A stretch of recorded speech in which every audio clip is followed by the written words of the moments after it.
Isra Mi'raj? Boleh, tak ada masalah. Pengurusi tadi kata, dia kata, Ustaz, boleh saya sejak setengah jam. Saya kata, baru 10 minit tadi. Ni buat forum terus pun okey. Maknanya, bila kita sebut tentang Isra, apakah itu yang dia panggil sebagai Isra? Isra adalah perjalanan nyata, perjalanan yang berada di atas muka bumi. Tetapi Mi'raj adalah perjalanan yang tidak berlaku di bumi. Allah Ta'ala sebut di dalam Al-Quran, A'udzu billahi minasyaitonir rajim, seperti yang dibacakan oleh Tuan Imam tadi.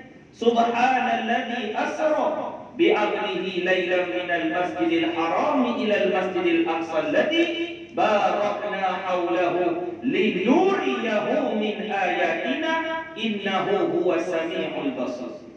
Dalam surah Isra ayat yang pertama yang diceritakan tentang Isra. Sebab itu ada orang yang beriman kepada Allah, ada orang yang beriman kepada Nabi, maka dia akan percaya Isra wal Mi'raj. Ada orang yang percaya Allah, tetapi dia tidak beriman kepada Nabi. Ada atau tidak? Ada. Yang menolak hadis Nabi, ada atau tidak? Ada. Tapi dia percaya Allah.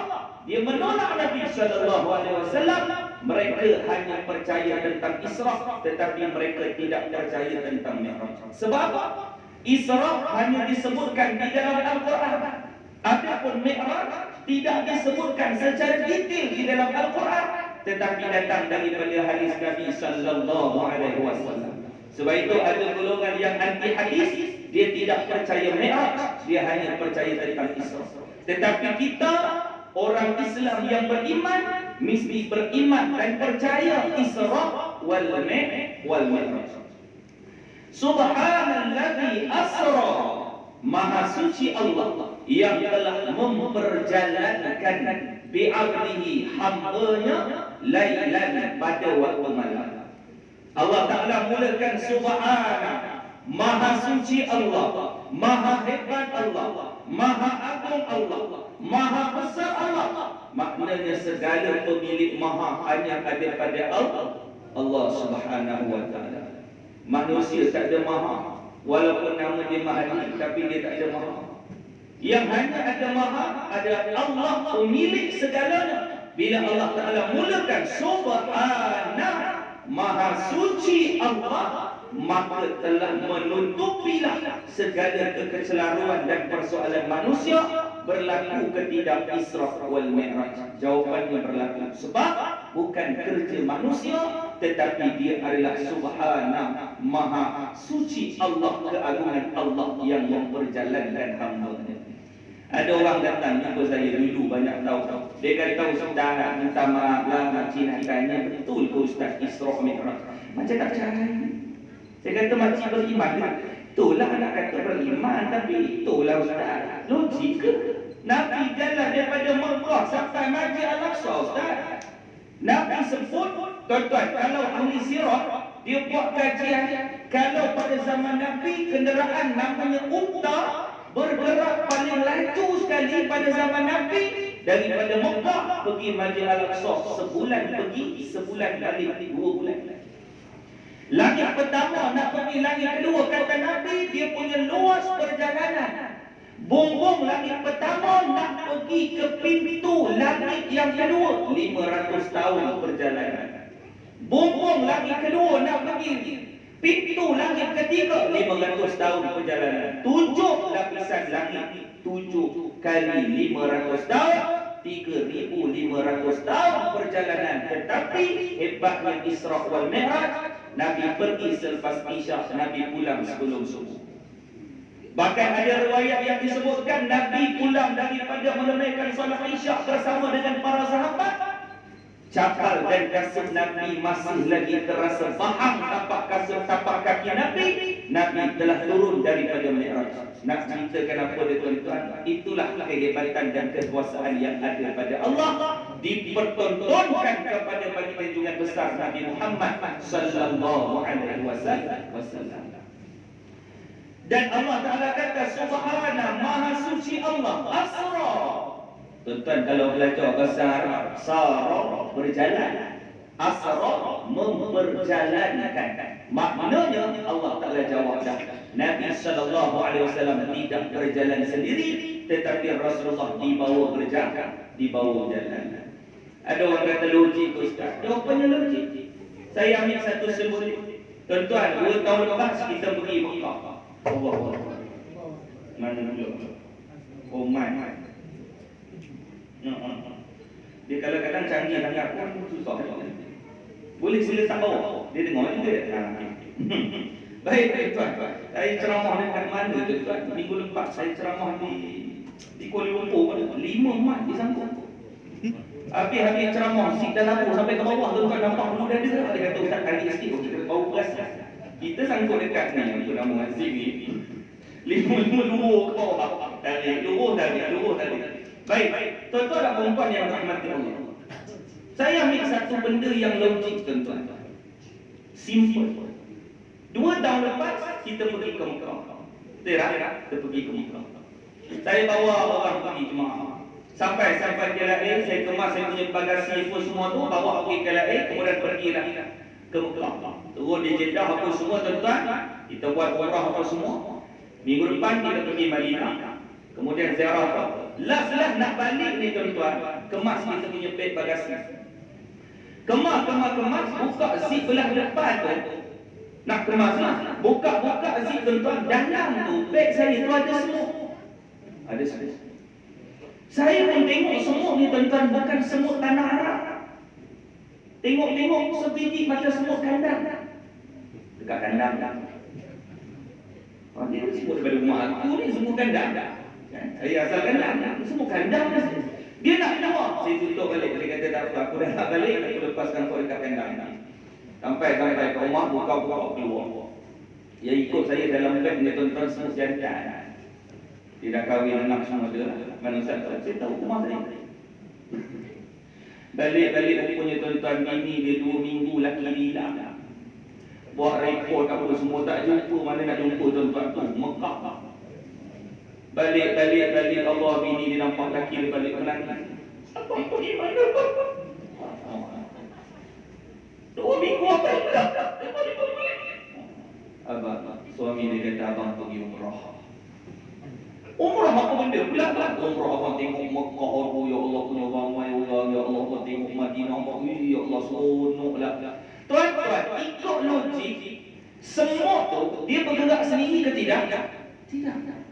Logik tak kalau semut tu bergerak daripada Melaka sampai dekat Tanah Haram, sampai ke tidak? Tak sampai. Tapi semut tu dibawa berjalan. Setuju ke tidak? Bila dibawa berjalan, sampai ke tidak? Dia sampai. Semut tu ni apa? Naik. Siapa yang bawa? Saya bawa. Nabi SAW dalam peristiwa Isra wal Mi'raj, Nabi tidak berjalan sendiri. Melainkan ada satu kuasa yang cukup hebat yang memperjalankan junjungan besar Nabi kita Nabi Muhammad sallallahu alaihi wa ala alihi wa sahbihi wasallam.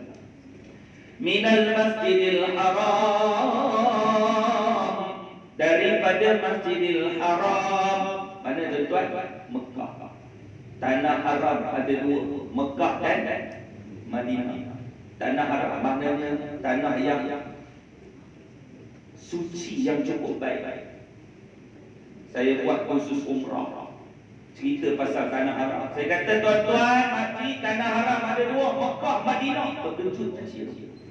Dia kata Ustaz, selama makcik hidup makcik tahu Mekah tu haram. Saya kata Mekah tu haram. Haram ni maknanya suci bagi kita. Baru makcik nak pergi Mekah, baru tahu tanah tu haram. Tanah haram, tanah yang suci, tanah yang bagus, tanah yang baik. Dajjal dia tak boleh masuk 2 tempat. Namanya Mekah, yang kedua Madinatul Munawwarah. 2 tempat Dajjal diharamkan masuk oleh Allah Subhanahu wa taala. Tuan-tuan, kenapa Masjid Al-Aqsa? Daripada Mekah sampai Masjid Al-Aqsa. Kenapa Masjid Al-Aqsa? Tak pergi ke masjid lain?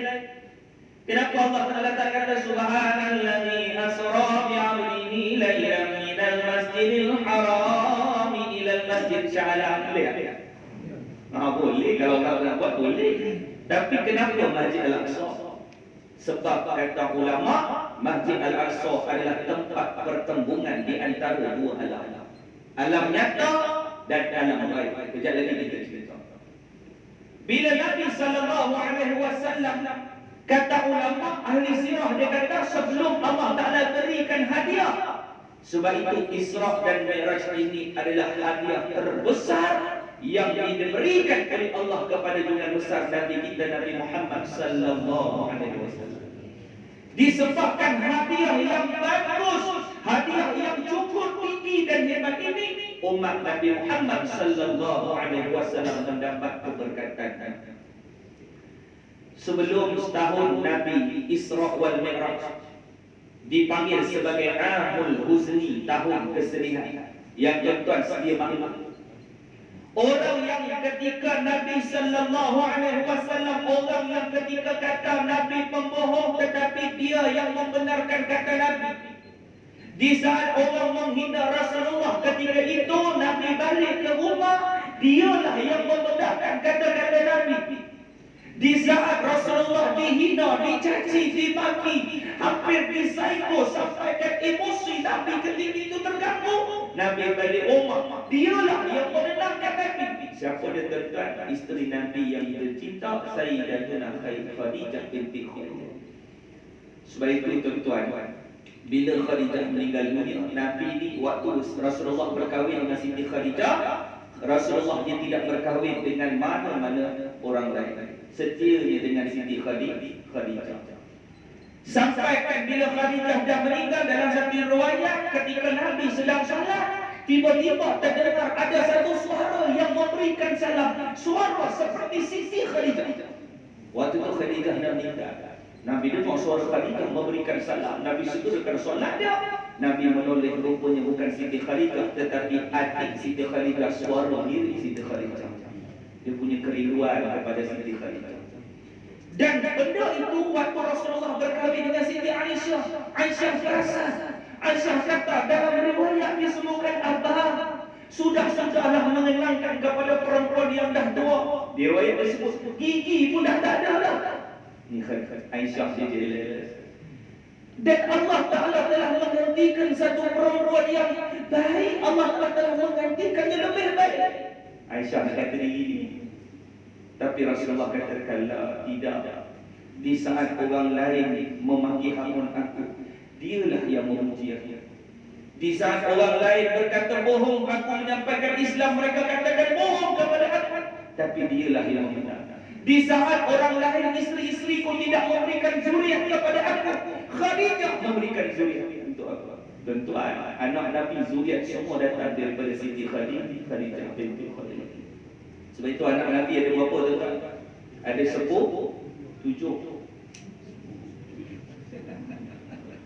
Tuan-tuan asal boleh sambung, tuan-tuan sambung. 7 tuan-tuan. Anak Nabi kita ada 7. Berapa lelaki berapa perempuan? Mana tahu juga orang taman Kemban, Tambah Jaya. Anak Nabi ada 7. Berapa lelaki berapa perempuan? 3 lelaki, 4 perempuan. Apa tuan orang ni? Dapat dia apa? 3 lelaki 4 perempuan. Mana tak hafal tuan-tuan? Kecil-kecil hafal lagu tu. Anak Nabi kita ada 7 orang. 3 lelaki-lelaki, 4 perempuan. Kasim, Abdullah, Ibrahim, Fatimah, Zainab, Roqiyah, Siti Nur, Alizah. Tuan-tuan kena hati-hati tuan. Ada saya pergi satu sekolah tuan di Johor. Anak Nabi kita ada 7 orang, 5 lelaki-lelaki, 8 perempuan. 3 kira 13. Saya kata mana satu budak. Ni tuan-tuan. Sebab itu tuan-tuan dan perempuan yang dirahmati Allah. Okey, baik. Okey. Ada urusan. Okey, insya-Allah moga dipermudahkan tuan. Baik, tuan-tuan. Anak Nabi ada 7. Semuanya datang daripada Siti Khadijah. Mana Nabi tak sayang? Sebab itu tidak ada perempuan yang boleh menjadi ganti seperti Siti Khadijah.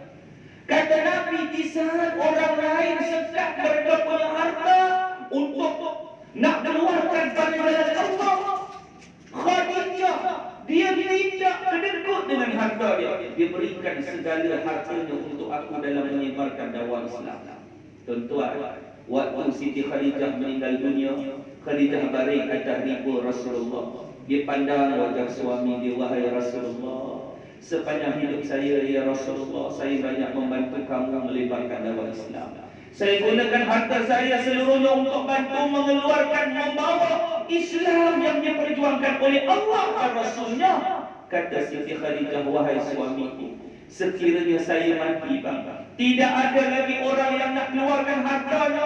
Engkau galilah lubang kuburku, engkau ambillah tulang belulangku, wahai Rasulullah. Engkau jual, dapat duit itu walaupun sedikit, kau gunalah ke jalan untuk menegakkan Islam. Mana Nabi tak sayang ya Tuhan Allah. Bayangkan isteri kita cakap macam tu dengan kita. Seronok ke tuan? Seronok ke tidak? Seronok. Pukul 12 malam kan duduk saja-saja, baru tersedar dengan isteri kita. Tengok TV dengan lelaki, abang panjang hidup saya bang, banyak tolong abang. Dia buat drama pun. Dia gosok baju abang. Silakan anak. Tapi bila saya tak ada nanti ni bang, abang ambil tulang-tulang saya bang. Abang jual, dapat duit tu, abang gunalah ke jalan untuk menegak bisnes. Betul jawab. Pukul 12 malam jual tulang. Tidur. Kena marah pula. Kena marah tuan. Nak ceritakan iman. Khadijah tidak ada yang dapat mengganti Siti Khadijah. Di saat Nabi keluar, orang kata Nabi penipu, Nabi pembohong. Khadijah bila bertemu dengan Nabi balik rumah. Khadijah menenangkan Rasulullah sallallahu alaihi wasallam. Tahun itu Amul Huzni adalah tahun kesedihan, iaitulah Khadijah meninggal dunia. Sedih Nabi sallallahu alaihi wasallam. Manusia bila dia Nabi, dia pun manusia. Ada masa dia gembira, ada waktu ketika dia kecewa, ada waktu ketika dia dirasa macam sedih, ada waktu sebab manusia. Kita ni manusia ni macam tu. Kita tak happy semuanya. Ada masa kita sedih, ada masa kita marah, ada masa kita geram, ada masa tuan-tuan kadang-kadang kita tak boleh sabar. Nabi sallallahu alaihi wasallam ada masa dia sedih. Setelah kewafatan Siti Khadijah, tidak lama selepas itu kewafatan bapa saudaranya yang paling dia sayang. Siapa dia tuan-tuan? Abu Talib. Abu Talib ni tuan-tuan, dia punya sayangkan kepada Nabi sallallahu alaihi wasallam. Kalau orang tanya, wahai Abu Talib, siapa budak tu? Abu Talib dia tak kata tu anak saudaraku, dia kata tu anakku. Dia punya sayang kepada Nabi sallallahu alaihi wasallam. Dia antara bapa saudara Nabi yang cukup cinta Nabi sallallahu alaihi wasallam. Abu Talib tapi dia mati dalam keadaan kufur kepada Allah, kafir kepada Allah. Sampaikan Nabi minta kepada Allah, ya Allah, adakah kita istighfar? Apabila aku baca istighfar ini, engkau mengampunkan dosa Abu Talib. Lalu turun ayat Allah melarang perbuatan Nabi sallallahu alaihi wasallam. Orang Arab bila sebut tentang kalimah la ilaha illallah, dia adalah suatu benda yang cukup besar bagi mereka. Bila mereka sebut kalimah la ilaha illallah, mereka telah mengubah 360 derajat daripada kufur kepada beriman kepada Allah. Benda tu Abu Talib kata. Kita la ilaha illallah kita sebut biasa, tapi orang Arab yang jahil bila sebut saja kalimah la ilaha illallah, dia membentuk satu akidah yang cukup kuat. Abu Talib dia tak dapat tiga itu, tetapi dia mempertahankan lagi. Bapa saudara Nabi ada berapa orang? Ada 10 orang.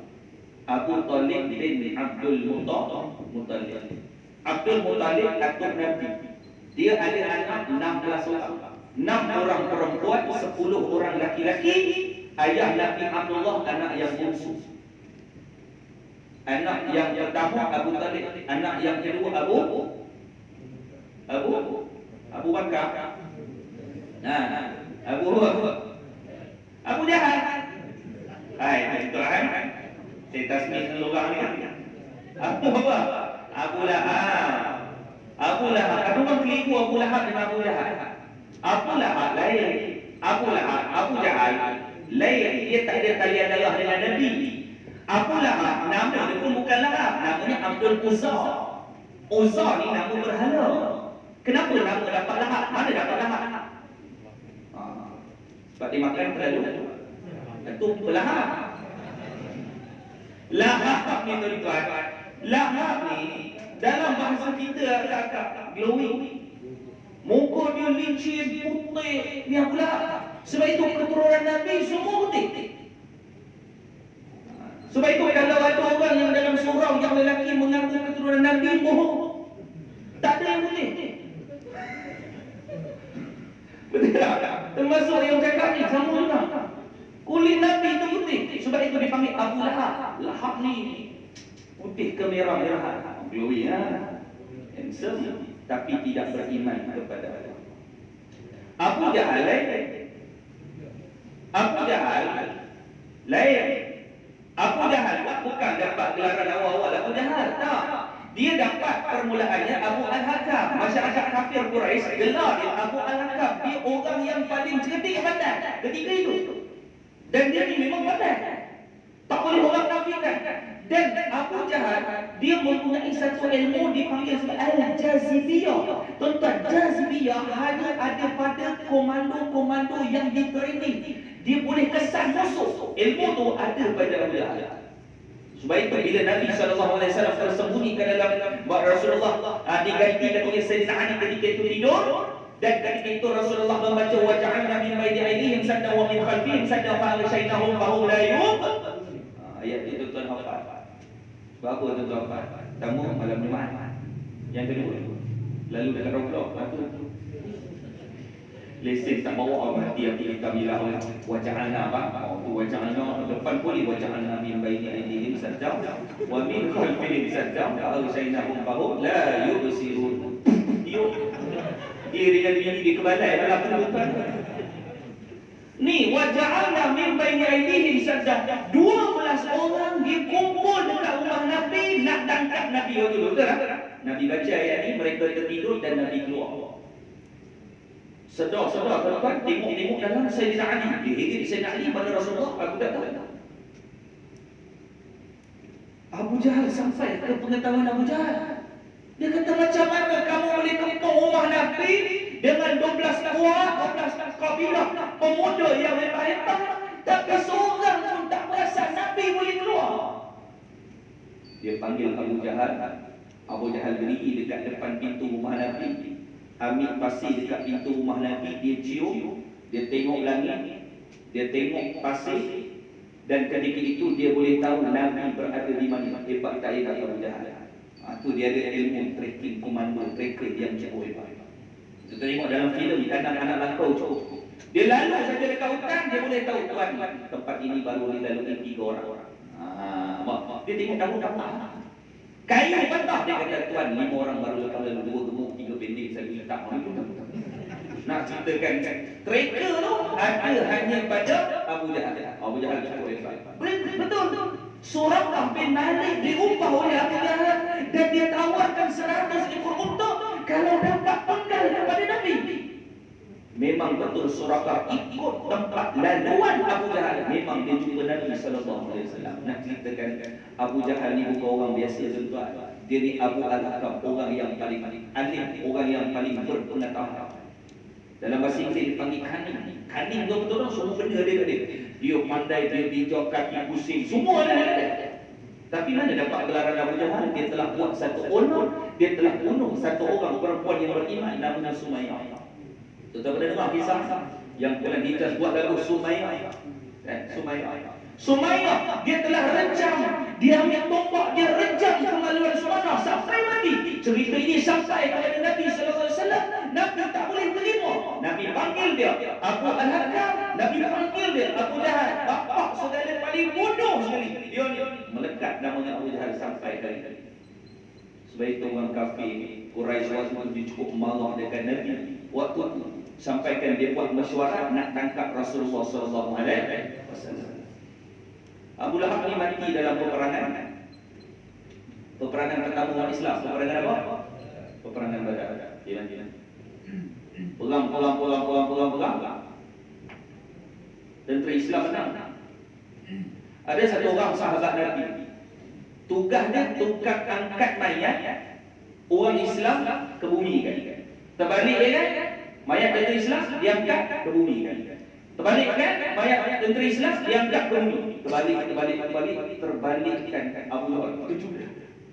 Abu Jahal tu tak mati lagi waktu tu. Lihat yang orang tu. Tak mati lagi. Buka mata, dia tengok sahabat Nabi yang terbalik ke dia. Dia boleh tanya sahabat Nabi, siapa menang pertarungan kali ini? Oh, dia boleh tanya. Abu Jahal kata sahabat Nabi, Allah dan Rasul yang menang. Kata Abu Jahal, akhirnya sampai juga ke puncak si pengembala kambing. Siapa? Dia cakap Nabi SAW. Sahabat ni ambil pedang, pancung kepala dia, diangkat kepala. Abu Jahal pergi berjumpa dengan Nabi SAW. Maka tamatlah riwayat nombor 1 musuh Allah Subhanahu wa taala. Tu Abu Jahal. Abu Lahab ni lain. Abu Talib ni lain. Abu Talib ni bapa saudara Nabi. Nabi cukup sayang dengan dia. Nabi berdakwah di luar, Abu Talib akan duduk belakang Nabi. Orang-orang Abu Talib ni akan jaga Nabi. Sedangkan mereka bukan Islam. Mereka menyumbang terbesar dalam gerakan dakwah kepada Islam ketika dibawa oleh Nabi sallallahu alaihi wasallam. Dalam 1 tahun kematian 2 orang ini melahirkan kesedihan Nabi sallallahu alaihi wasallam. Dengan kesedihan itu Allah Taala kurniakan hadiah yang cukup besar kepada dengan besar Nabi Muhammad sallallahu alaihi wasallam. Namanya Isra wal Mi'raj. Itu mukadimah kita pada malam ini. Apa kita jangan faham lah. Saya okey sebab terus. Saya pernah saya pusing tuan-tuan je. Yang tu ada tiang dan dinding, yang tak ada dinding tiang kan. Itulah ketika malam tersebut dalam riwayat disebutkan Jibril datang melalui bumbung rumah Nabi sallallahu alaihi wasallam. Lalu diambil Rasulullah. Sebelum itu berlaku pembedahan dada Nabi sallallahu alaihi wasallam. Ulama sebut daripada halqum belah bawah ni sampai ke bawah pusat dibelah. Dan ulama kata belah dada Nabi bukan dibius, bukan dipingsankan, tetapi dalam keadaan sedar Nabi sallallahu alaihi wasallam. Allah. Tapi tak sakit, tak ada bau-bau, tak ada. Tapi ni kehebatan yang Allah Taala kurniakan. Sebab itu antara simbolik sebelum Allah Ta'ala nak berikan satu benda ibadah yang menghubungkan kepada Tuhan sebagai isyarat kepada kita untuk membersihkan hati kita. Sebab itu sembahyang pembersihan jiwa, betul tak? Zakat pembersihan hati, puasa pembersihan jiwa kita. Semua benda ibadah yang kita buat menjurus ke arah pembersihan hati kita. Makna sebelum kita nak bertemu dengan Allah untuk mendapatkan sesuatu kehebatan, fadilat, keberkatan, hati kita ni betul-betul pergi dengan Allah Subhanahu wa taala. Hatta kita sembahyang pun tuan. Sebab itu yang itulah lahirnya khusyuk tak khusyuk benda tu. Macam saya sembahyang, kita sembahyang maghrib tadi tuan-tuan. Tuan-tuan khusyuk tadi contohlah tuan-tuan. Agak-agak khusyuk orang. Tak khusyuk. Yang paling tak khusyuk tuan-tuan, yang tukang jemput penceramah, dia paling tak khusyuk. Penceramah tak datang, tak khusyuk. Bukan orang sini, orang tempat lain. Allah Akbar, mana pula ustaz ni? Kata Pak Martin, risau pula aku pula penceramah Nabi. Weh, risau tuan-tuan. Hilang khusyuk habis kan? Agak-agak sembahyang tadi khusyuk tak? Tengah-tengah sembahyang teringat masa air tadi tutup kat rumah, agak-agak boleh khusyuk. Tobat lawan tak khusyuk betul. Allahu Akbar. Rasa macam masa air tadi. Saya rasa dekat rumah dia. Laki aku hang masuk-masuk ni gerak Allah tentu rumah habis ni. Dan ingat tuan-tuan, kunci motor tuan-tuan. Tuan-tuan terlepas siapa? Tuan-tuan sembahyang agak-agak khusyuk. Motor baru beli Y16. Allahu Akbar. Allah kunci pula dah hilang motor aku. Tuan-tuan, nak khusyuk ni, tuan-tuan ingat senang tuan-tuan, susah. Ada orang kata, ustaz, kita kalau nak khusyuk, kita sembahyang, kita pakai tikas dada yang ada gambar Kaabah. Insya-Allah bila kita rukuk kita nampak Kaabah ni ustaz, seolah-olah kita sembahyang dekat tanah haram. Ada orang bila sembahyang ada gambar Kaabah tuan-tuan, bila dia rukuk dia teringat kenangan pergi umrah tuan-tuan. Rukuk-rukuk Allahu Akbar, tengok 2 tahun tak boleh. Selalu dia tahu nak boleh. Lepas tu dia cari tiang kat mana dia masuk. Mana tiang dia masuk semua. Dia tengok boleh keluar. Dia orang silap buat tiang ni. Jam besar mana pula, jam yang ni tak ada pula. Ni kampung ke pula dia pakai lagi. Dia tengok senang. Kadang-kadang ni saya ambil surau ni saya puji tuan-tuan tak ada skrin. Terus pergi masjid. Skrin berdabak besar kiri kanan ni. Iklan tak macam-macam. Hari Selasa Ustaz David tafsir Al-Quran. Selepas maghrib ramai-ramai patuh di kesuci dia baca. Imam baca banyak, dia baca skrin. Habis imam tu baca tuan-tuan, habis Nazam dia boleh hafal nama berceramah 7 hari, 7 malam dia boleh hafal. Kena pula satu masjid saya pergi tuan-tuan, dia letak duit kutipan Jumaat. Korban. Minggu pertama 5,346 ringgit 3 sen. 3 sen tu dia orang bagi aku. Dia tunggu minggu kedua, keluar lagi. Sampai minggu keempat, imam tu terlupa, pengurusi terlupa tulis jumlah. Dia boleh jumlahkan sendiri. Tak tulis je dah 50,000 dah pakai tu. Sebab apa tuan-tuan? Nak khusyuk setengah senang, susah. Sebab itu dalam kita melakukan ibadah kepada Allah, benda paling penting sekali adalah membersihkan hati kita. Ni benda dalam kesedihan. Sebab itu teori manusia beli sedih kita kena pujuk dia. Sebab itu isteri kita bersedih, apa-apa bagi hadiah. Nabi bersedih, Allah telah bagi hadiah israf. Cuma tuan-tuan tak boleh bagi israf dalam tidak. Dah apa sedih-sedih dah kehidupan kita seronok dah. Tidak. Orang perempuan dia kadang-kadang bukan nak jalan sangat, betul ibu-ibu kan? Dia bukan nak shopping sangat. Dia dapat keluar ni kita tuan-tuan pergi pasar malam, happy. Tidak, betul tak ibu? Dia punya seronok Allah, tak. Kadang-kadang kita orang lelaki bukan rajin jalan. Betul tak? Kita tak rajin. Orang perempuan dia rajin. Sebab orang perempuan nafsu dia berapa? 9. Bukan nafsu benda tu saja, tuan-tuan, tak nafsu ni macam-macam. Dia seronok benda ni, dia seronok benda ni, dia seronok buat. Dia macam-macam. Macam orang lelaki dia tak heran sangat. Orang lelaki dia biasa. Tuan-tuan tahu ni, orang perempuan dia dah plan tema baju raya tuan-tuan, dia pun dah plan. Abang-abang kena fikir tema tahun ni dah. Bini saya pun minggu lepas dia tanya dah, agak-agak abang tema tahun ni wadah. Saya kata puasa pun belum, Syakban pun belum masuk. Dia fikir tema. Saya kata tema tahun ni telanjang, saya nak jalan tak balik. Dia lepas tu kan. Bukan duk rumah, bukan jalan. Bila kita sedih, kita bagi hadiah. Bila Allah Ta'ala tengok Nabi dalam keadaan kesedihan, Allah Ta'ala berikan hadiah. Orang pulau Nabi walaupun sampaikan orang kafir nak tangkap Nabi, nak bunuh Nabi SAW. Nabi balik rumah selalu ada isteri yang menenangkan Nabi, tapi isteri Nabi dah tak ada. Nabi keluar memperjuangkan Islam. Abu Talib yang mengawal Nabi, Abu Talib tak ada dah. Ketika itu sedih mengenangkan dua orang Ustaz Amal Ruzmi, itulah tahun kesedihan. Allah Ta'ala bawa Nabi berjalan. Isra, perjalanan waktu malam daripada Makkatul Mukarramah sampai di Masjid Aqsa di Palestin. Allah Ta'ala berikan Nabi satu kenderaan, iaitulah kenderaan namanya Burak. Nabi kata Burak lebih besar daripada, lebih besar daripada kerendah dan lebih kecil daripada bangau. Maknanya tak besar biasa, tapi dia adalah binatang syurga. Nabi kata Burak sekali dia lunjuk kaki ke depan, dah pergi sejauh mata memandang. Burak kata Nabi, dia pandang satu tempat terus sampai. Dalam banyak-banyak burak di syurga, kenderaan rupanya kenderaan kata ulama, kenderaan kita di dalam syurga namanya burak. Tuan-tuan nak naik burak? Nak naik burak? Masuk syurga. Dalam neraka burak tak ada. Tuan-tuan jangan ada cari mana burak. Mana bukan ada. Yang ada burak di dalam syurga Allah. Dialah burak yang terpilih.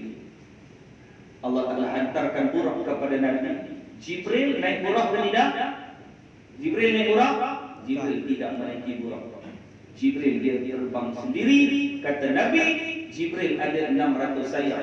Dia buka satu sayap, dah dia punya keluasan sayap daripada barat sampai ke timur. Besar ke tidak? Besar. Nabi kali pertama tengok malaikat Jibril, Nabi kata, ya Jibril, besarnya kamu. Jibril kata, ya Rasulullah, aku tak besar lagi. Ada lagi malaikat lebih besar daripada aku, namanya malaikat Israfil. Dia ada 1200 sayap, matanya sahaja sebesar planet. Allah. Tuan-tuan dan puan-puan, malaikat Allah. Kita tawaf di dunia namanya Kaabah. Para malaikat dia juga melakukan tawaf, nama tempat dia Baitul Ma'mur. Sejak dijadikan Allah Baitul Ma'mur, setiap hari 70,000 malaikat akan melakukan tawaf. Setiap hari 70,000 ini melakukan tawaf dan 70,000 ini keluar, dan dia takkan tawaf lagi buat selama-lamanya. Maknanya setiap hari 70,000 malaikat kudus daripada dulu sampai hari ini. Sekarang tuan-tuan duduk dekat surah An-Nur, malaikat masih lagi tawaf di Baitul Ma'mur, dan dia akan keluar digandingkan 70,000 lagi malaikat. Berapa banyak malaikat Allah Subhanahu wa taala. Allahu Akbar. Nak ceritakan kita untuk 10 malaikat pun kadang-kadang bertukar. Betul tak? Jibril, Mikail, Israfil, Yunus, termasuk nama Nabi. Kira-kira 25. Dia kata, bukan malaikat ke Nabi saya boleh. Mana saya tahu dia dah. Tuan-tuan, banyak malaikat Allah. Allahu Akbar. Ketika mereka pergi, ada juga riwayat-riwayat yang kadang-kadang yang confident, tapi sebenarnya tak sah. Tak sah kan? Tuan-tuan, dulu kita pernah dengar, betul tak? Bagaimana wanita digantung payudaranya, betul tak? Ada kita dengar penceramah-penceramah kadang-kadang dulu gantung payudara kerana berzina. Tuan-tuan, riwayat hadis tu palsu, tak tahu riwayat datang dari mana. Banyak. Tetapi ada riwayat yang sahih, golongan wanita di dalam neraka yang patut pula dengan dia punya kemaluan dan juga payudara. Kerana apa? Mereka melakukan mematuk payudaranya kerana tidak menyusui anaknya. Dalam konteks membiarkan anak ini lampau tanpa memberikan susu. Ada cerita. Saya tak nak sebut bab khilaf ni, saya tak nak. Kita tengok pengajaran. Bila Nabi SAW daripada Mekah, ada pula riwayat kata Nabi sampai, Jibril sampaikan Nabi kepada Baitul Lahab. Jibril kata, ya Muhammad, solat 2 rakaat di sini. Pernah dengar? Itu riwayat kau tak tahu datang daripada mana. Itu palsu, direka-reka, tak tahu daripada mana. Tak ada. Yang betul, Nabi daripada Mekah, Nabi terus sampai ke Masjid Al-Aqsa. Tonton tengok dalam Google, tonton type Baitul Maqdis, akan ada 2 kubah. Satu kubah hitam, satu kubah warna oranye, warna kuning. Yang Masjid Al-Aqsa adalah kubah hitam. Kubah kuning bukan Masjid Al-Aqsa, dia 200 meter daripada Masjid Al-Aqsa. Itu kubah kuning, itu namanya Dome of the Rock, tempat Nabi Mi'raj. Betul boleh bayang? Nabi sampai Masjid Al-Aqsa, Nabi ikat tambah dia punya buruk. Itu sekarang ini dikenali sebagai Masjid Buruk. Sekarang ini, kalau tuan-tuan ada rezeki, tuan-tuan pergi sampai ke Baitul Maqdis, tuan-tuan pergi Masjid Al-Aqsa. Saya ada juga pengalaman pergi ke sana. Tuan-tuan tengok ada Masjid Buruk. Nabi tambah dia punya buruk. Maknanya sebagai simbolik, kita kalau parking kenderaan kena kunci. Bukan kita jadi tawakal. Boleh tak Nabi tawakal? Binatang syurga apa berat tambah. Duduk sini elok orang aku tak ikat duduk sini aku ada urusan. Boleh tak Nabi kata gitu? Boleh. Tapi Nabi simbolik Nabi ikat. Sekarang dikenali sebagai Masjid Buruk.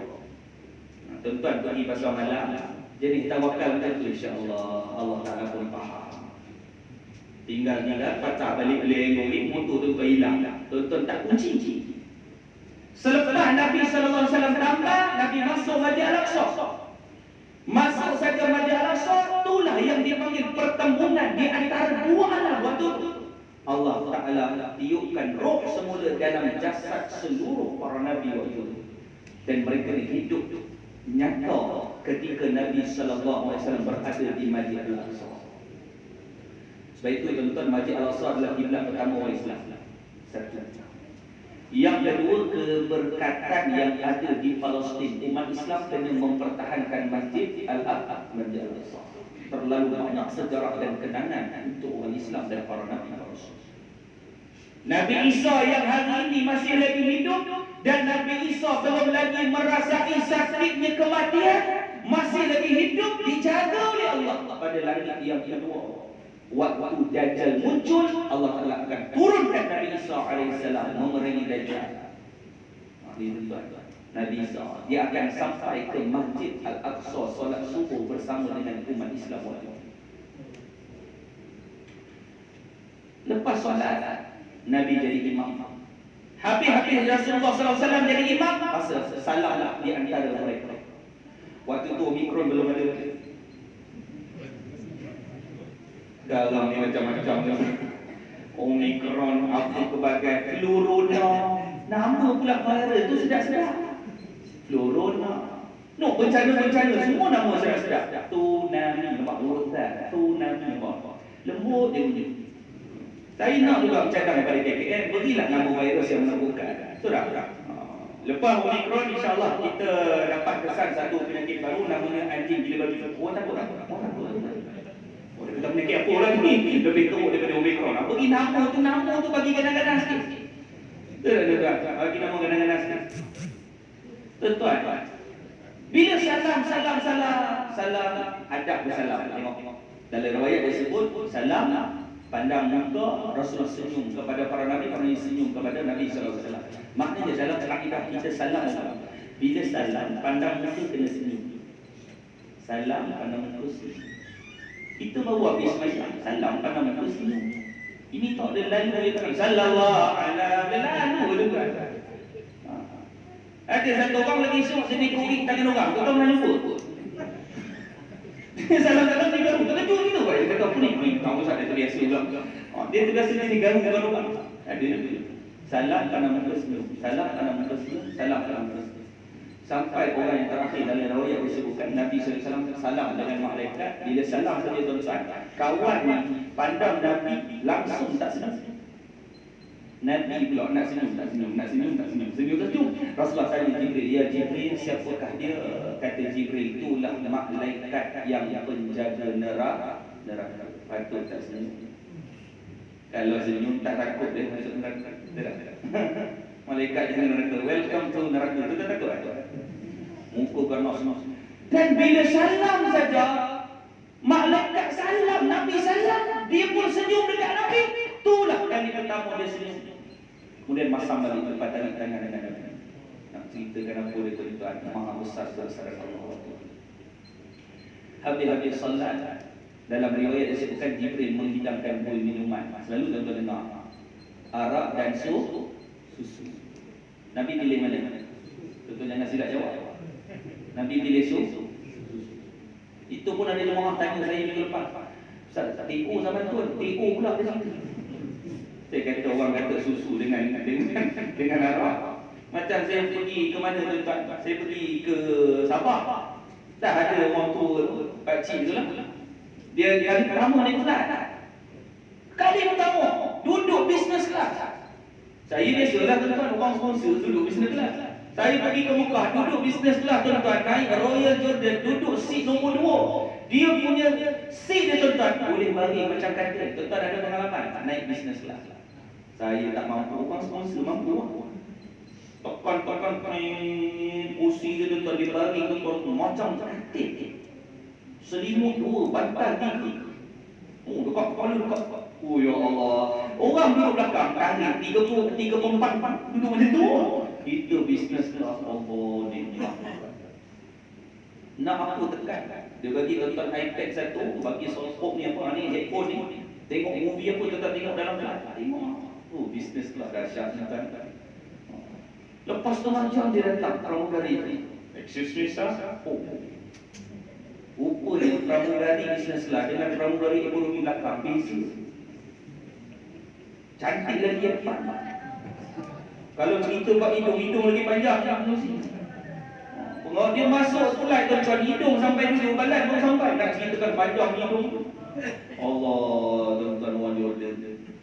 Masuk tuan-tuan. Ada pakcik sebelah saya nak pergi ke Sabah. Pakcik nak ke mana? Sabah. Oh. Siapa beli ke sini? Anak lah, saya tak pernah ni kau berterbang Ustaz tahu lah. Ustaz tak nak bagi macam mana Ustaz? Nak bagi cik-cik tekan nampak cik bagi tekan 8 jam dia terbang tuan-tuan. 8 jam dia terbang dah. 2 jam setengah dia terbang tuan-tuan. Dia ni benda turun. Saya kata kalau bosan ni kalau saya kata makcik tidur lah kan. Boleh lah nak tidur ni Rol. Datang Isus Nisa.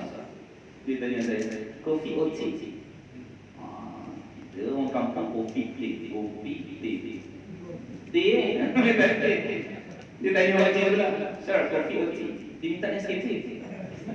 Pakcik tu minta Nescafe. Nak ceritakan dia ni tak pernah reply. Sir, kopi or tea? Nescafe ada, Nescafe. Dia kata, bang, Nescafe tak ada. Oh, muka. Aku minta kopi. Ni cerita tuan Allah. Nikmat dunia tuan-tuan. Naik flight pun dah best. Bayangkan tuan-tuan naik buruk dalam syurga. Allah. Sampai saja majalasa Nabi ambil susu, kemudian langit pertama daripada daun of darah putih kuning dibawa Jibril alaihissalam. Buruk tidak. Dibawa Jibril alaihissalam sampai ke pintu langit. Maknanya setiap langit kata Nabi berkunci dan dijaga oleh seorang malaikat. Setiap langit ada seorang malaikat yang menjaga keseluruhan pintu langit. Sebab dulu syaitan dan jin dia sentiasa mendengar di kaki langit apa yang dibincangkan oleh malaikat. Syaitan dia dengar.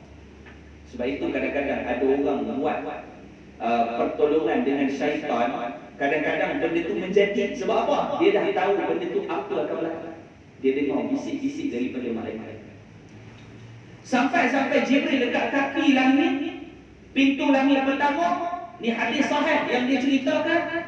Malaikat penjaga kunci pintu langit pertama, dia tanya, siapakah kamu? Man anta? Siapakah kamu? Ana Jibril. Siapakah dengan kamu? Rasul Muhammad. Adakah Muhammad diundang untuk masuk ke langit ini? Ya, Muhammad telah diundang oleh Allah. Terbuka pintu langit, Nabi pun masuk. Nampak ada seseorang manusia, bukan jin, bukan malaikat, manusia yang sedang bersandar. Dia punya tinggi dia 60 hasta. Nabi Adam alaihissalam. Hadis sahih. Nabi Adam hidup, Nabi Adam doakan Nabi, dan didoakan Nabi itulah anak yang soleh dan Nabi yang soleh. Kemudian bawa 500 tahun perjalanan kata Nabi, kalau perjalanan biasa, tapi yang bawa itu Jibril alaihissalam. Sampai langit kedua. Siapakah kamu? Aku Jibril. Siapa dengan kamu? Muhammad. Adakah Muhammad diundang? Ya, Muhammad telah diundang oleh Allah. Terbuka pintu langit yang kedua. Ketika itu ada Nabi Isa dan ada Nabi Yahya. Nabi Yahya dah wafat, Nabi Isa belum lagi wafat. Tuan-tuan, Nabi Isa adalah 3 golongan munzarim yang Allah Ta'ala tangguhkan ajalnya. Yang pertama Nabi Isa alaihissalam. Yang kedua Al-Masih Ad-Dajjal, dia belum mati. Yang ketiga adalah jin dan syaitan. Sebab itu tak pelik kalau ada syaitan yang masuk dalam orang perempuan umur dia 600 tahun. Tak pelik, dia boleh sampai 1000 tahun. Sebab dia hidup pada zaman Nabi Adam dan dia tak dimatikan oleh Allah sampai hari kiamat. Dia minta dengan Allah. Syaitan dia minta dengan Allah supaya umurnya panjang untuk mengganggu umat Adam. Sampai langit yang ketiga, buka pintu langit ketiga, berjumpa dengan Nabi Idris, berjumpa dengan Nabi Harun. Sampai langit yang ke-6, berjumpa dengan Nabi Musa. Sampai langit ke-7, bertemu dengan Nabi Ibrahim alaihissalam. Itulah Baitul Maqmur, duduk di langit yang ke-7, tempat para malaikat melakukan tawaf. Malaikat masuk melakukan tawaf. Ketika itu nampak satu orang manusia duduk bersandar di Baitul Maqmur. Nabi tanya, ya wahai Jibril, siapakah dia? Itulah bapa segala agama, namanya Nabi Allah Ibrahim. Hebat Nabi Allah Ibrahim. Sebab itu bila Nabi Ibrahim tengok Rasulullah, dia ucapkan salam kepada Nabi, dan Nabi Ibrahim memberikan salam kepada beliau. Ya Muhammad, Rasulullah sampaikan salamku kepada umatmu. Nabi Ibrahim sampaikan salam tuan-tuan. Sebab itu bila kita tahiyat, kita bagi salam kepada Nabi Allah Ibrahim alaihissalam. Tidak. Kata Nabi Allah Ibrahim, ya Rasulullah Muhammad, bagi tahu kepada umatmu bahawa syurga mempunyai satu keluasan yang cukup luas, dan dataran di dalam syurga menghijau tetapi kosong tidak berpokok. Sampaikan maklumat ini kepada umatmu. Kalau umatmu membaca 5 kalimah ini, satu pokok akan ditumbuhkan di dalam syurga atas nama umat Allah. Apa dia tadi 5 kalimah? Inilah 5 zikir yang tuan-tuan baca selepas salat. Kata Nabi Allah Ibrahim, subhanallah, alhamdulillah, wa la ilaha illallah, Allahu akbar, la haula wa la quwwata illa billahil aliyyil azim. 5 zikir ini Nabi Allah Ibrahim pesan kepada Rasulullah, sampaikan kepada Nabi Muhammad sallallahu alaihi wasallam, sampaikan kepada umat Nabi Muhammad. Kalau umat Nabi baca salah satu zikir ini, satu pokok akan ditumbuhkan ke dalam syurga Allah atas nama Tuhan. Tuan-tuan, bayangkan sehari kita zikir 1000 kali, 1000 pokok setiap hari ditumbuh dalam syurga atas nama kita. Kalaulah pokok atas nama kita dalam syurga, takkan tuan pokok duduk dalam neraka. Sudah pastilah bersama dengan di dalam syurga Allah Subhanahu wa taala. Zikir kena banyak, tuan-tuan. Banyak subhanallah, alhamdulillah, wa la ilaha illallah, Allahu akbar, la haula wa la quwwata illa billahil aliyyil azim. Sampai Sidratul Muntaha pun ada orang tanya, Ustaz, tak boleh ke Allah Ta'ala bawa Nabi berdialog, berbicara di bumi seperti Nabi Musa? Nabi Musa dia berbicara dengan Allah di Bukit Tursina. Tapi Nabi Muhammad Allah Ta'ala ajak berbicara di Sidratul Muntaha. Kalaulah sama Allah Ta'ala buat seperti Nabi Musa berdialog di bumi, apa keistimewaan yang ada pada Nabi SAW? Nak ceritakan umat Nabi Muhammad bukan umat yang biasa. Sebab itu sampai lagi yang kena bertemu dengan Nabi Musa, Nabi Musa tengah menangis, hadis sahih. Nangis Nabi Musa. Ditanya oleh Rasulullah, wahai Musa, kekandaka Musa, kenapa kamu menangis? Kata Nabi Musa, kata Jibril alaihissalam, Nabi Musa ini menangis kerana mengenangkan betapa ramainya umatmu ya Rasulullah dimasukkan ke dalam syurga berbanding dengan umat Nabi Musa alaihissalam. Sebab itu Nabi Musa dia minta kepada Allah nak jadi salah seorang daripada umat Nabi Muhammad. Betul pernah dengar kisah? Nabi Musa bila dia berbicara dengan Allah di Bukit Tursina, dia kata, ya Allah, aku melihat di Rahim Mahfuz ada satu golongan manusia, mereka ini duduk di akhir zaman, tetapi mereka ini paling awal masuk dalam syurga. Dan dia niat satu benda, bila dia buat niat benda baik, kau balas satu kebaikan. Tapi bila niat benda buruk, tapi kalau dia niat, dia tak buat benda tu, engkau membalas satu kebaikan. Ya Allah, sekiranya segala kebaikan kau berikan kepada umat Nabi Muhammad, jadikan aku ini salah seorang daripada umat Nabi Muhammad sallallahu alaihi wasallam. Nabi Musa nak jadi umat Nabi Muhammad. Kita yang dah memang jadi umat Rasulullah, tapi kadang-kadang kita tak kenal Nabi sallallahu alaihi wasallam. Tuan-tuan, kita duduk, kita tanya dalam diri kita, sejauh mana kita kenal Rasulullah? Termasuk yang cakap, saya pun sama. Tidak. Kita duduk, habis-habis ceramah, tuan-tuan balik, tuan-tuan duduk atas katil, tuan-tuan menung. Sejauh mana kita kenal Nabi sallallahu alaihi wasallam? Kita tak pernah tengok Rasulullah.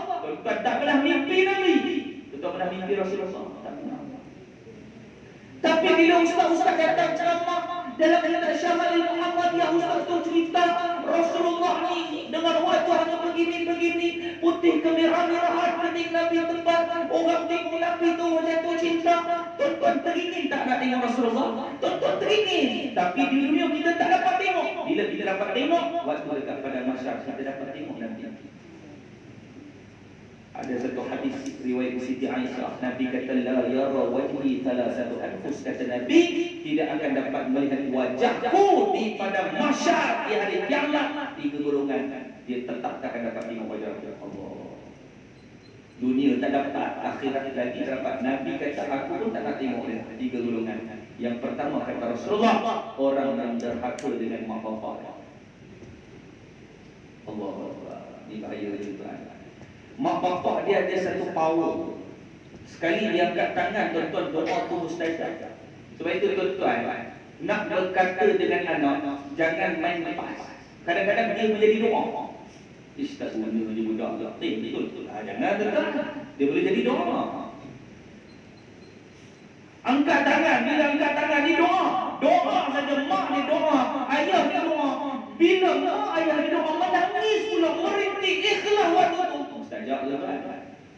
Sebab itu tuan-tuan yang ada power doa ni, tuan-tuan gunakan doa tu untuk kebaikan keluarga. Guna. Yang kata tak guna, tak betul, gila, jangan tuan. Gila pula. Orang jadi orang gila. Perangai macam gila. Tuan-tuan cakap 3 hari, hari keempat anak kita tak pakai baju, bawa plastik keliling taman. Tuan-tuan cakap. Jangan apa dah.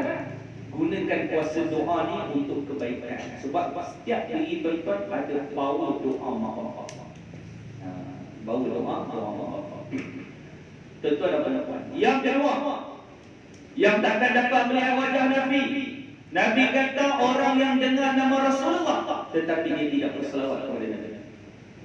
Yang ketiga, orang yang langsung tidak mengamalkan sunnah baginda Rasulullah sallallahu alaihi wasallam. 3 golongan ini kata Nabi, dia takkan dapat melihat wajah Rasulullah sallallahu alaihi wasallam. Allahu akbar. Tuan-tuan, Nabi Musa menangis sampai langit ke-7, Nabi Ibrahim sampai kita pendekkan cerita, Allah Ta'ala fardukan solat 50 waktu. 50 waktu Nabi tanpa bertahan, Nabi turun dengan perasaan seronok waktu tu. Nak ceritakan solat yang Allah Ta'ala perintahkan. Tak terfikir nak kurang, tuan-tuan, tak terfikir. Turun Nabi Musa pun tanya, ya Rasulullah Muhammad, apa yang dapat? Nak tahu juga, nak tahu. Sebab dia nak jadi umat Nabi Muhammad. Wahai kerana Musa, Allah Ta'ala perintahkan 50 waktu untuk umatku. Kata Nabi Musa, Muhammad, pergilah semula berbicara kepada Allah. Pergilah semula berbicara kepada Allah, minta Allah Ta'ala ringankan. Sebab apa? Nabi Musa ada pengalaman. Waktu Allah Ta'ala perintahkan semayang untuk Bani Israel, majoriti Bani Israel tak ikut pun. Nak itu 2 rakaat. Ni umat Nabi Muhammad dapat 50 waktu. Agak-agak tekan boleh. 5 waktu pun hal. Waktu subuh tuan-tuan 9.30 tu pagi nak pagi wala itu 9.30 tu subuh. 9.30 pagi nak pagi kan dah 2 4 rakaat kan dia pagi nak pagi 9.30. Itu 5 waktu. 50 satu hari 24 jam, 1 jam 2 kali sembahyang. Kita ceramah katakanlah sejam setengah. Udah kena berhenti tuan-tuan, 3 kali sembahyang lagi. Agak-agak boleh ke tidak? Baru Nabi fikir untuk umat dia. Dia kata, Nabi Musa kata minta Allah Ta'ala ringankan. Banyak ni 50 Nabi naik. Allah Ta'ala dalam hadis sahih, Allah Ta'ala kurang kali 5. Turun balik Nabi Musa kata berapa? Dapat kurang 5, pakai minta lagi kurang turun naik. Pun ada orang tanya, kenapa Allah Ta'ala tak bagi 5 terus? Susah nak turun naik betul lah. Itulah Allah Ta'ala nak menunjukkan Allah Ta'ala tak bosan mendengar permintaan hamba-Nya walaupun benda itu benda yang sama kita minta dengan Allah. Dalam hidup kita ni macam tu. Kadang-kadang kita minta sehari 2 kali, Allah Ta'ala tak bagi, kita dah stres. Betul tak? Kita dah tak minta lagi. Tapi Nabi Muhammad 9 kali dia minta. Sampaikan 9 kali turun naik, dah dapat 5 dah. Turun. Nabi Musa kata apa? Ya Muhammad, minta lagi Allah Ta'ala ringankan. Apa kata Nabi SAW? Aku dah malu dah dengan Allah SWT. Malu dah cukup dah 5 waktu. Pun ada orang kata, ni yang silap. Untuk naik lagi, hilang terus. Apa guna israf ya? Tuan-tuan, boleh bu. Ini silap ni. Nak silap apa tuan? Nabi kata siapa jaga solat 5 waktu sehari semalam tempat dia dalam syurga Allah. Mahanya syurga. Dapat 5 waktu Nabi Musa kata banyak lagi. Nabi Muhammad kata dah maju dengan Allah. Turun solat 5 waktu. Sampai di Mekah. Turun terus sampai dekat Mekah waktu subuh. Nabi solat subuh. Nabi cerita terus. Cerita pasal Nabi berjalan Isra wal Mi'raj. Nabi sekali lagi. Tuan-tuan, apa dia moral bila Allah Ta'ala pertemukan Nabi setiap langit dan berada di Masjid Al-Aqsa? Apa moral dia? Kata ulama, ketika itu Rasulullah mendapat sokongan dan Rasulullah mendapat sokongan waktu itu. Sebab itu Rasulullah seorang-seorang di kota Mekah. Dihina, dicaci, Siti Khadijah dah tak ada, Abu Talib tak ada. Nabi rasa sedih. Allah Ta'ala bawa Nabi berjalan. Para Nabi doakan Nabi SAW. Nabi rasa yakin ada masyarakat waktu itu, masyarakat dengan Nabi. Kita hidup ni tuan-tuan, kalau ada tuan-tuan kenal kawan yang baru datang ke surau ni, dia rasa seronok kalau dia ditegur. Betul tak? Tuan-tuan tengok muka sebelah, tengok minta maaf lah daripada mana. Tuan-tuan pun nak tegur pun tengok orang. Buka-buka, jiran belakang rumah. Minta maaf dah pakai maaf. Minta maaf daripada mana. Bila kita ada masyarakat yang macam tu, kita rasa caring. Betul tak? Bila Nabi SAW sampai Nabi Adam doakan Rasulullah, dia rasa macam Nabi doakan, rasa macam satu semangat. Waktu Nabi doakan, bila Nabi naik, Jibril kata, ya Muhammad, cuba tengok ke bawah. Bila Jibril bawa Nabi naik, Nabi tengok ke bawah, Nabi tengok bumi sebesar ibu jari. Kalau bumi sebesar ibu jari, Abu Jahal besar mana? Abu Lahab besar mana? Sebab itu Nabi tak ingat semua di kota Mekah. Nabi dapat satu semangat yang baru. Nabi tak ingat. Turun sekali lagi Nabi dihina oleh Abu Jahal. Muhammad bawa cerita dusta dan penipu. Allah. Bising wadono. Ada orang yang dah beriman dengan Nabi, kedua murtad daripada Islam. Sebab apa? Kata Muhammad ni penipu. Sampai ke pengetahuan Sayyidina Abu Bakar As-Siddiq radhiyallahu anhu. Yang bawa cerita ni Abu Jahal. Kawan ni nak kena kan dia. Ni bakar. Aku nak cakap sini habis sini ya. Muhammad dia kata dia pergi Masjid Al-Aqsa, dia bertemu, dia berbicara dengan Allah, dia kata dapat sembahyang. Kata Abu Bakar, siapa yang cakap cerita ni? Lah, kawan baik kamu dah, Muhammad. Apa kata Abu Bakar? Kalau yang cerita itu Muhammad Rasulullah, lebih daripada itu pun aku cari. Tuan-tuan nak ceritakan kebenaran yang dibawa oleh Sayyidina Abu Bakar As-Siddiq. Sebab itu dia diberi gelar As-Siddiq yang membenarkan ketika orang kata Nabi penipu, Abu Bakar yang membenarkan kata-kata Nabi sallallahu alaihi wasallam. Hadirin yang rahmati Allah sekalian, nak ceritakan apa dia tuan-tuan? Ibadah yang lain semua Jibril bawa. Tetapi bila kena tentang solat, Allah Ta'ala bagi direct kepada Nabi. Nak ceritakan solat betapa besarnya untuk kita menjaga umat Islam menjaga solat. Hari ini berapa ramai anak-anak muda kita tuan-tuan tidak menjaga sembahyang. Bukan kata anak muda, orang-orang yang dah berumur dah berusia senja pun kadang-kadang tuan-tuan jauh daripada Allah. Sebab itu kata Nabi, kata ulama, salah satu tanda nak tengok orang tu umurnya berkah, makin dia berumur, makin dia dekat dengan Allah. Kita lepas lincin baru datang masjid. Contoh orang. Waktu kita kerja umur 20, kita tak rajin datang. Betul tak? Kalau saya pun tak jadi penceramah tuan-tuan, saya pun mungkin jadi orang yang jarang datang ke masjid, dengar-dengar majlis. Sebab apa? Sibuk. Kita kerja, zaman kita anak kecil-kecil, betul tak? Zaman anak kecil-kecil, zaman kita sibuk dengan urusan, kawan ajak mancing, kawan ajak minum mengetik, kawan. Tapi lepas kita pencin, tak ada apa-apa tuan-tuan rajin ke surau. Tanda-tanda umur kita berkat. Alhamdulillah. Sebab ada orang umur 60 sibuk main dam lagi ada. Kalau orang sini pun tempat lain. 66. semayang. Tidak, haji 4 kali sehari dia naik, tuan-tuan bayang. PKP 2 tahun, 64 haji dia naik. Kita ingat orang macam ni dia lakukan. Oh, hebat. Makam dia tinggi tuan. Orang azan asar tu tembok pokok tu. Dua kedai. Betul tuan. Sebab apa? Jauh dengan Allah. Jauh dengan Allah. Kita yang kadang-kadang Allah tak letak gerakkan ke arah situ tuan. Alhamdulillah. Rajin ke surau, rajin ke masjid. Kan? Setiap langkah yang tuan-tuan datang daripada rumah semua pahala. Betul tak? Sebab itu akak-akak, wahai suami-suami, orang perempuan, dia afdal semayang kat rumah. Tapi kalau suami ajak naik motor, naik kereta, ajak ke masjid, ikut sekali, tak ada masalah. Fadilah semua dapat. Tapi kalau akak-akak tak datang ke masjid, akak-akak tak semayang kat masjid, semayang dekat rumah, akak-akak suruh suami datang semayang. Setiap langkah dia lalu, dia semayang ke, dia solat sunnah, solat berjemaah dapat 27, akak-akak kat rumah dapat pahala free. Nampak tak? Ni Allah telah bagi. Oh hebat tuan-tuan, orang datang. Sebab itu satu hari ada satu orang buta. Dia datang jumpa Nabi, dia kata, ya Rasulullah, aku ni mata tak nampak dah. Bila aku nak semayang, aku perlu orang lain untuk bawa aku.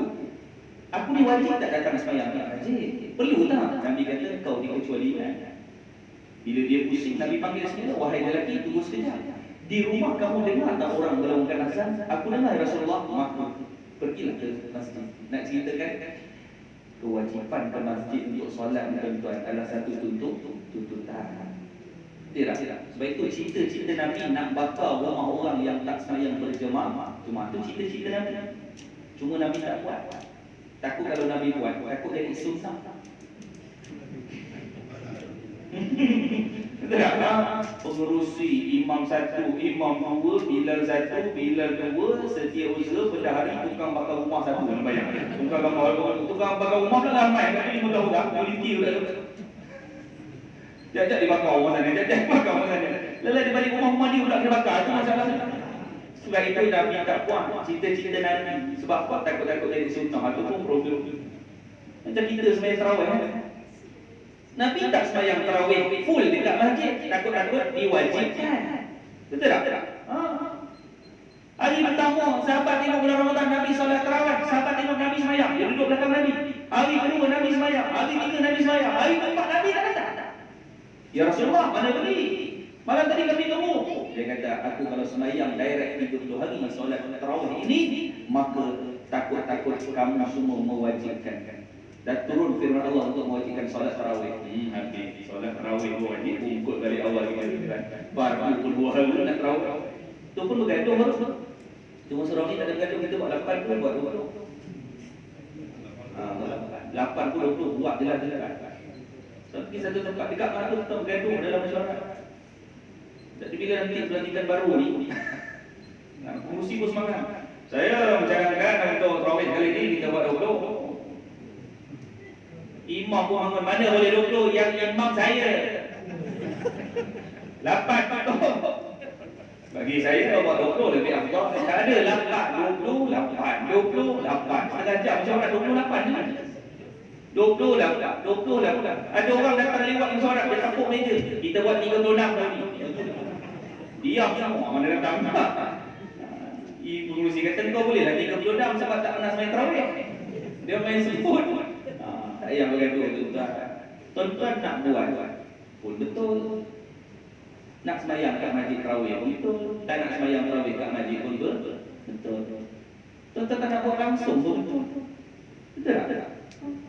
Daripada kita buat, kita bergaduh, tapi tak payah buat. Bergaduh dengan satu tempat, dekat belakang. Tengok kat Yasin tu kat mana? Lepas semayang, golongan warga emas semayang dulu satu grup. Lepas tu golongan muda pula satu grup. Dia jadi tak tahu. Baik tak banyak. Yang tak gaduh yang mengidam tadi. Dia tak gaduh. Tengah main. Tengok masjid dengan terikat dia orang makan dia makan. Tak tahu dia tengok kursi ni imam tak tahu dia makan 8 makan 20 makan lagi tuan. Dia tak gaduh, kita gaduh. Sebab itu tuan-tuan dan puan yang dirahmati Allah sekalian. Sebab itu bila Allah Taala turunkan solat direct kepada Nabi sallallahu alaihi wasallam, dia adalah satu benda yang cukup besar untuk kita laksanakan. 9.30 dan Apa kita habis sebenarnya? Saya okey, saya kata saya okey. Saya nampak tuan-tuan kaki kanan duduk bawah, kaki kiri duduk atas. Saya takut tuan-tuan campur je lah. Ini kesimpulan lah tuan-tuan. Tuan-tuan dan puan-puan yang dirahmati Allah sekalian. Hebat mana pun kerja kita, besar mana pun pangkat kita, besar mana pun jawatan kita, bila kita sembahyang tuan-tuan, kita semua sama. Allah Ta'ala kadang-kadang yang jadi hebat-hebat pengarah yang lain, tapi boleh tentu dia boleh jadi imam. Yang imam juga dia yang ke depan. Betul tak? Imam juga. Tengok senang jadi imam.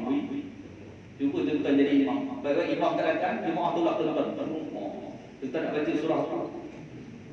Saya pergi satu tempat di Negeri Sembilan. Saya, Ustaz jangan lupa kampung Medan malam ni tempat. Dia kata pasal apa? Ni Ustaz imam malam ni imam turbo. Imam turbo dia tak apa. Imam turbo Ustaz budak tapi Ustaz bacaan senafah. Fatihah senafah. Oh nak cerita lagi dulu. Sampai tuan-tuan dengan ibu pengurusi kata Ustaz minta maaf imam turbo tak jadi dekat. Yang ada imam minum. Kita imam minum sama Ustaz. Saya kata saya tak nak jadi imam ni. Nak apa Ustaz insya-Allah kita tarik yang janggut terlebih. Itu tuan-tuan kena hati-hati. Tuan-tuan kalau janggut panjang dalam masa tuan selit ke dalam. Takut janggut dia terlupa. Tuan kena jadi imam. Itu masalah tu. Tuan-tuan jangan buat pasal. Janggut panjang belum tentu jadi imam. Jadi imam. Imam betul-betul minum tuan-tuan. Bismillahirrahmanirrahim. Malam tu buat 20 rakaat bila nak habis tuan-tuan. Tuan-tuan ingat senang? Susah. Try tuan-tuan rasa. Susah. Sebab itu tuan-tuan ada pegawai syaraf dekat surah An-Nur ni kita kena bagi support. Kita belum tentu. Selain imam, Tok Bilal, Tok Siap. Tuan ingat Yasir Tok Siap. Satu hari Nabi SAW sembahyang, Nabi tanya dengan sahabat, mana orang yang berkulit hitam yang selalu kemas masjid? Tok Siap mana? Ya Rasulullah, dia dah mati meninggal ya Rasulullah. Kenapa tak maklumkan kepada aku? Nabi pergi ke arah kubur lelaki tadi, Nabi sembahyang. Nak cerita apa? Mulia dia ni Tok Siap. Sini ada Tok Siap. Bagilah tuan-tuan berduit lebih sikit, tuan-tuan sumbang sikit. Ni untuk Tok Siap, ni untuk Imam, Tok Bilal. Tu majlis puncak alam. Imam pakai Mercedes E250. Mana tak 250 tuan-tuan, imam dibayar 6-7 ribu sebulan. Tu baca sedap. Bilal 5 ribu. Bilal 5 ribu.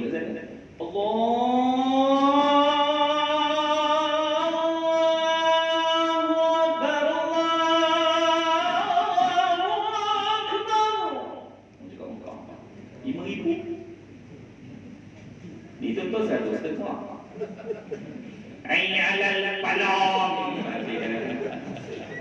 Ayat palang. 1.5. Baik itu ada duit sikit. Bagilah. Inilah pegawai syaraf yang nak memakmurkan kita punya program. Program dekat surau kita mudah-mudahan. Mana nak cerita kenapa tuan-tuan nilai. Telah nilai. Baik para puan-puan yang dirahmati Allah.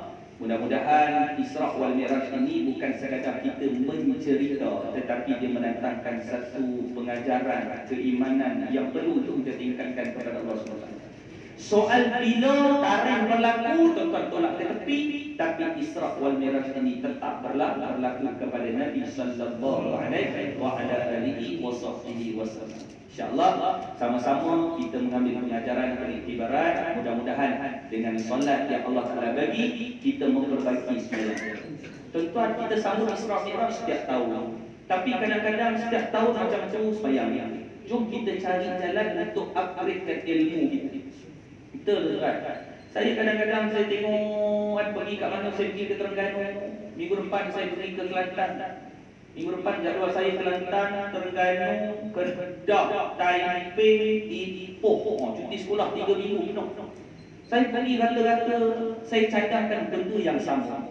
Kita duit surau, tuan-tuan kalau duit surau tak ada, tuan-tuan boleh bagi. Tolong bagi RM20. Suruh AJK program buat program bestari solat untuk kita. Untuk budak-budak tu kendian yang kita dulu. Kan panggil ustaz-ustaz yang dari tauliah Jabatan Agama ni cerita bab angkat takbir macam mana, buat rukuk macam mana, bukan sekadar ceramah baca kitab. Tak, kita kena buat praktikal. Tuan-tuan angkat takbir, okey, baca-baca angkat. Ustaz angkat dia angkat macam ni, angkat macam ni. Baru ustaz tu betulkan. Tuan-tuan ambil untuk ustaz pergi tengok, ustazah pergi tengok macam mana kita ambil untuk nak memperbetulkan benda tu. Kadang-kadang kita semayang ikut apa kita belajar sekolah rendah dulu. Pernah tak kita memperbaiki semayang kita? Quran, pernah tak kita belajar tajwid? Saya buka kelas Quran dekat kerubung cahaya, saya buka. Lut bangunan belakang. Setakat kita ada 60 orang pelajar. Kita ada daripada bab tajwid, bab kenal makhraj huruf, sifat-sifat huruf sampai kepada dia orang baca satu ayat, setiap perkataan dia boleh keluar dari rukun tajwid dan boleh tahu apa hukum kat situ, dia boleh huraikan. Sebab semua boleh. Apa dia mat badan, apa dia mat ni, apa dia mat tamkin, apa dia mat aril sukun, apa dia mat jais mufassir, apa dia mat wajib mutasir, apa dia bacaan-bacaan gharib yang ada dalam Quran, apa dia sakta, apa dia ismam, apa dia imalah, apa dia bacaan-bacaan nafal. Oi, pening ambil itu kan? Sebab apa? Sebab kita kadang-kadang kita belajar apa yang kita belajar dulu tapi kita tak amalkan. Jom kita lihat. Selama ni kita semayang, kita tak tahu Fatihah tu masuk apa. Jom Isra Miraj tahun ni kita baca Al-Fatihah, kita boleh tahu ayat yang cerita pasal apa.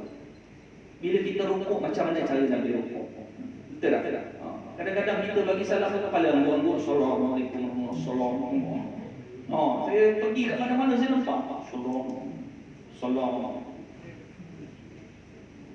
Ada orang sebelum pergi umrah, balik umrah jadi dua. Pergi tengok lagi Pak Arab. Duduk sebelah Pak Arab Syarullah. Dia tengah sembahyang dia ni. Oh iya. Apa ya? Balik taman ramai tu goyang dulu. Anak lebih alim pada Pak Arab. Itu semua sangat alim. Dia goyang sebab apa? Kita goyang sebab apa? Sebab itu bila kita buat amal soleh, kata Dr. Karim Zaidan, ada 3 syarat yang perlu kita penuhi. Yang pertama, bila kita buat amal soleh mesti datang daripada Quran dan Sunnah. Yang kedua, mesti kita kena ada ilmu. Yang ketiga, mesti ikhlas. Kita semayang, 3 syarat mesti ada. Kita puasa, 3 syarat mesti ada. Tuan-tuan sedekah, 3 syarat mesti ada. Pertama, ikut Quran Sunnah. Yang kedua, mesti kena ada ilmu. Yang ketiga, mesti ikhlas pada Allah. Sebab itu tuan-tuan, ulama ni susun. Takkan memang kita buat semua benda baik adalah amal soleh, tapi kadang-kadang kriteria tu tak berapa tepat. Kadang-kadang kita sedekah tu bagus, tapi ada penuh perasaan ria, di situ kita nak menunjuk, itu kan masalah. Kadang-kadang kita semayang tu bagus, tapi kadang-kadang adakah kita semayang ni sekadar untuk kita melepaskan kewajipan. Nampak? Di situ dia ajar syarat dia. Nabi ajar, "Sallu kama ra'aitumuni usalli." Solat macam mana aku sembahyang. Macam Nabi sembahyang, kita panggil ustaz lah. Untuk cerita bab sembahyang, Quran dan juga sebagainya. Insya-Allah, mudah-mudahan tuan-tuan ada banyak saya nak kongsi tapi dah 9:40. Cukuplah sekadar itu saja. Yang baik itu datang daripada Allah, yang buruk itu datang daripada kelemahan yang diterjemahkan oleh diri saya. Saya